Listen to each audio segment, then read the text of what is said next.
आप देख रहे हैं एक अद्भुत यात्रा जहां बाइबल के पन्ने हमें ले जाते हैं पर्शिया यानी आज के ईरान के इतिहास में। बाइबल में ईरान का नाम सीधा तो नहीं मिलता, लेकिन एक नाम बार बार आता है, पर्शिया। उस समय ईरान को पर्शिया के नाम से जाना जाता था और बाइबल के कई महत्वपूर्ण घटनाएं इसी देश से जुड़ी हुई हैं। चलिए जानते हैं उन कुछ खास पलों को जब पर्शिया ईश्वर की योजना का एक महत्वपूर्ण हिस्सा बना। राजा साइरस द ग्रेट, ईश्वर का अभिषिक्त राजा। राजा साइरस, जिसे बाइबल अभिषिक्त कहता है, एक ऐसा पर्शियन राजा था जिसे ईश्वर ने चुना।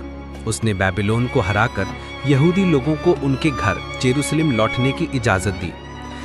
यज़रा 1:1-3 में लिखा है, राजा साइरस ने घोषणा की, जो कोई भी मेरे राज्य का यहूदी है वो जाकर अपना मंदिर दोबारा बनाए। यशाया 45:1 में ईश्वर कहता है, मैं साइरस का हाथ पकड़ता हूं अपने अभिषिक्त के रूप में।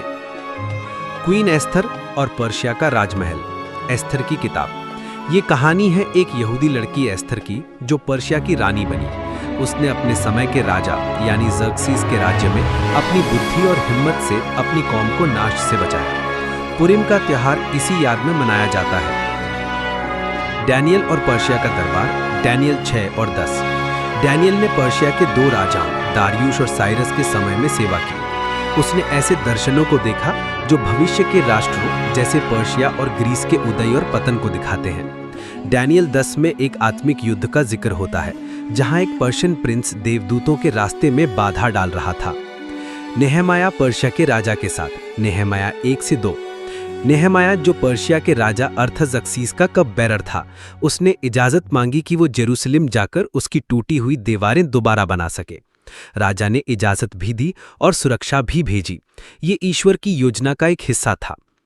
डैनियल की भविष्यवाणियां। डैनियल 8:20।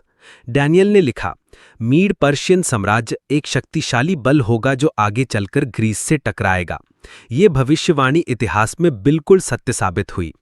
तो दोस्तों, बाइबल बताता है कि चाहे देश कोई भी हो, पर्शिया हो या इज़राइल, ईश्वर हर राजा, हर साम्राज्य को अपने उद्देश्य के लिए इस्तेमाल कर सकता है।